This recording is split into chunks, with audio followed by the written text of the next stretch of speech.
তো বন্ধুরা, আজকে আইপিএলের 34তম ম্যাচে মুখোমুখি হচ্ছে এলএসজি বনাম সিএসকে, অর্থাৎ ঋতুরাজ ভার্সেস রাহুল। লড়াইটার দিকে নজর থাকবে।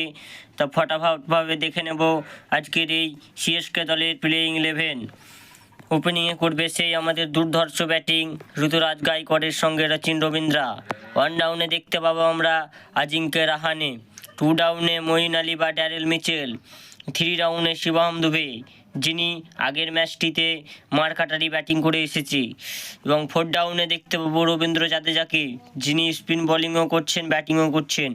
5 ডাউনে সমীর রেজভি, 6 ডাউনে মহেন্দ্র সিং ধোনি, যিনি আগের ম্যাচে 3টি 6 করেছিলেন এবং 6-এর হ্যাটট্রিক করেছে, 4 বলে 20 রানে নট আউট ছিলেন। 7 ডাউনে শার্দুল ঠাকুর, 8 ডাউনে তুষার দেশপান্ডে, 9 ডাউনে মুস্তাফিজুর রহমান। ইম্প্যাক্ট প্লেয়ার শিবম দুবের পরিবর্তে আসবে মহেশ থিকসানা বা মাথিসা পাথিরানা।